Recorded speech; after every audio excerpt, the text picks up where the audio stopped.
8.1, the Pythagorean theorem and its converse. The objective of this lesson is to use the Pythagorean theorem and its converse. What we're going to do here is, if you know the length of any two sides of a right triangle, you can find the length of the third side. Now, Pythagorean theorem is one of the theorems that you have known probably for a long time now. Probably didn't even realize it was from geometry. So our first theorem, the Pythagorean theorem, that says if a triangle is a right triangle, this whole chapter deals with right triangles. We know they're special. So this is only for right triangles. Then the sum of the squares of the lengths of the legs is equal to the square of the length of the hypotenuse. And so we have a right triangle, and I've told you before that the first thing you do if you have a right triangle is you find the hypotenuse. So we know we have a right triangle. Our right angle points at the hypotenuse. And then we have legs A and B. Doesn't matter which is which. At least not now, it will later. But for the Pythagorean theorem, it doesn't. And you know the Pythagorean theorem as a squared plus b squared equals c squared. But what the Pythagorean theorem really is, what you need to be thinking, is leg squared plus leg squared equals hypotenuse squared. So we'll star here. C is always the hypotenuse. And another star, and we'll put it in purple. The hypotenuse is always the longest side. We need an S up here on our always.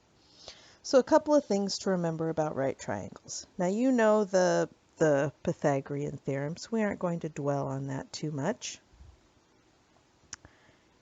Some vocabulary here for us.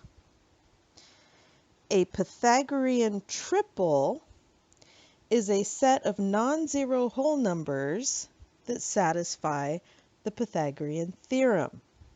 Now, some common ones are 3, 4, 5. You may have heard me talking about a 3, 4, 5 right triangle, or a 5, 12, 13, 8, 15, 17, 7, 24, 25. Those are all Pythagorean triples. And what happens is if we do 3 squared plus 4 squared, it will equal 5 squared. 8 squared plus 15 squared equals 17 squared.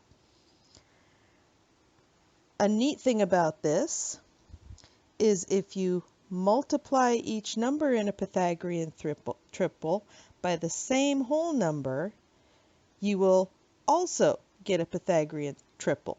So we could have a 3, 4, 5 right triangle.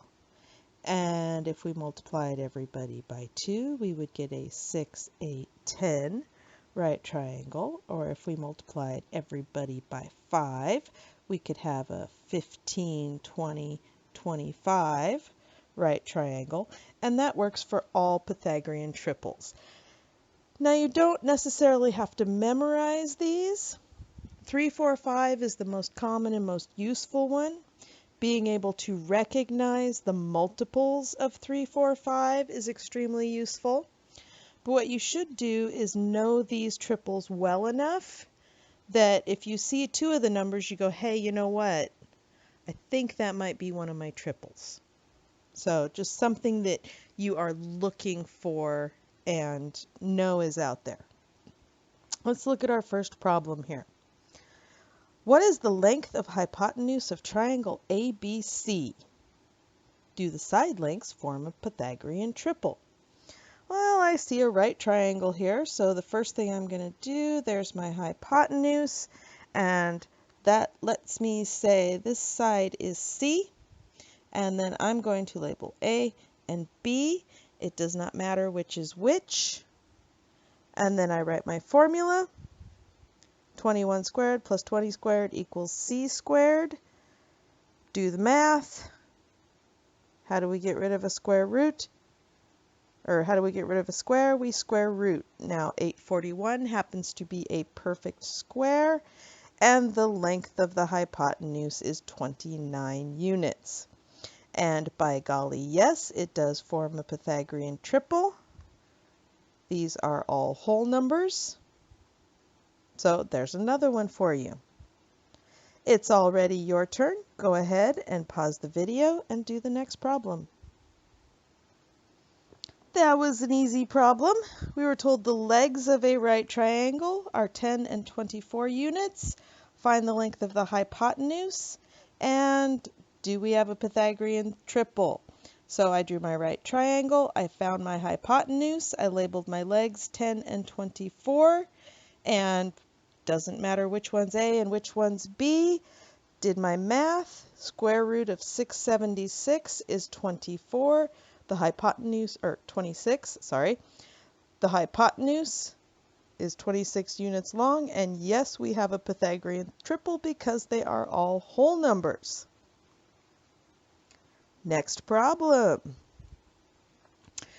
The beginning said if you know the length of any two sides, you can find the third side.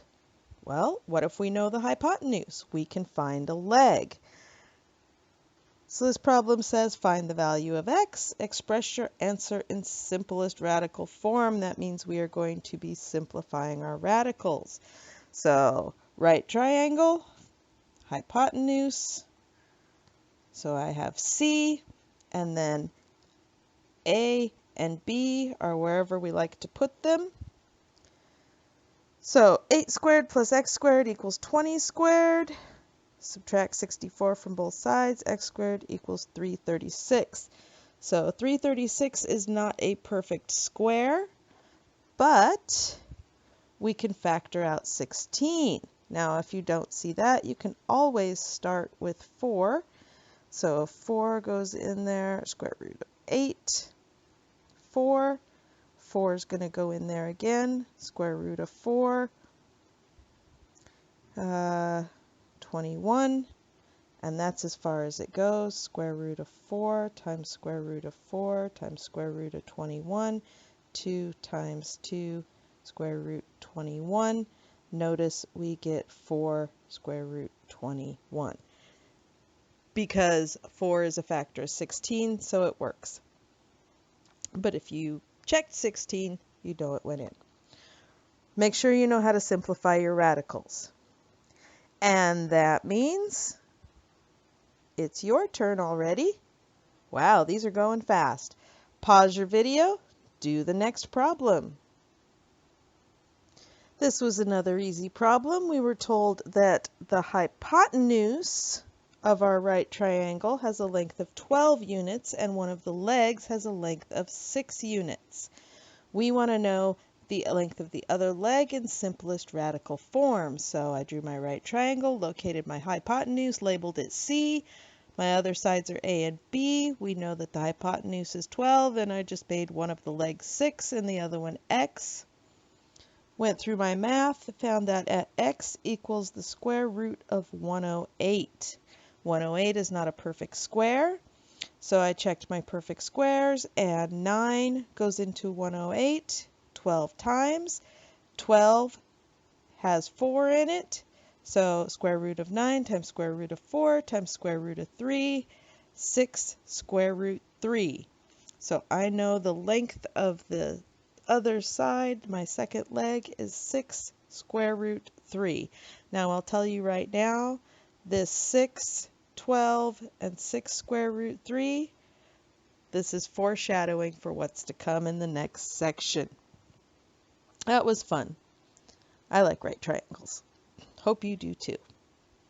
All right, problem 3. How do we use right triangles? Well, right triangles are a big thing in real life. And we have a seesaw obstacle on our dog agility course. says to the nearest inch, how far above the ground are the dog's paws when the seesaw is parallel to the ground? So that would be that point right there. The seesaw would go across like that. So we can draw a right triangle here. And we are told that this is 26 inches, this is 36 inches, and right triangle, hypotenuse. So this is C, A and B. Call that A, they call that B. Throw it in. We get B squared equals 620. We square root both sides. Now this time we were asked to the nearest inch. So we put it in our calculator and we get this really long number and we round. The dog's paws are about 25 inches above the ground. Time for you to do the next problem. Pause the video, give it a shot. These problems are so easy, they are so much fun. The size of a computer monitor is the length of its diagonal. TVs and computers are measured diagonally. I think that's the way that they make you think you're getting a bigger TV or a bigger computer. But anyway, they are measured diagonally. So we want to buy a 19-inch monitor. And so I have my monitor here and I draw my diagonal and label it 19 inches. Well, we know that is the hypotenuse because monitors are rectangles. And we know that the height of our monitor is 11 inches and we want to find the width. So we just do Pythagorean theorem. And the square root of 240 is 15-point long decimal. We were asked to round to the nearest tenth of an inch. That's 1 decimal place. So a 19-inch monitor is actually 11 inches high and 15.5 inches wide. Fun, fun. All right, now on to how we use all this stuff in geometry. That was fun real life stuff. The converse of the Pythagorean theorem, what do you suppose it says? Pythagorean theorem says if you have a right triangle, then leg squared plus leg squared equals hypotenuse squared. So what do you suppose converse of the Pythagorean theorem says? Yep, that's right. If the sum of the squares of two sides is equal to the square of the third side, then you have a right triangle. So if a squared plus b squared equals c squared, then you have a right triangle. Now don't forget, c is the hypotenuse, is the longest side. So if you're given 3 random numbers and you're asked, is this a right triangle? Then the longest one has to be the hypotenuse, has to be c. So let's look at our problem here. We are given these 3 lengths. Is it a right triangle? Well, we know that this is the long one here. That has to be C, and we'll call that B and that A. Plug it in. When I do the math, I get 7225 equals 7225. This is a true statement. So yes, a squared plus b squared does equal c squared. We have a right triangle. So I see you can tell already. It's time to pause the video and try the next problem. Some more easy problems. We were given 3 lengths of a triangle and asked to find if it was a right triangle. I labeled the longest side C, the other 2 A and B, and did the math. And I ended up with 16 squared plus 48 squared is 2560, which does not equal 50 squared, which is 2500. This is a false statement, therefore not a right triangle. And our reasoning is the converse of the Pythagorean theorem. Pythagorean theorem. And the second question, it says, once you know which length is the hypotenuse, does it matter which length you put in for A and B? No, they are the same triangle. We have our hypotenuse, and if we put A the height and B the base, we can just flip our triangle around, and now A is the base and B is the height. They are congruent triangles, so it does not matter. Like I said, it will later, but right now it does not matter. Guess what?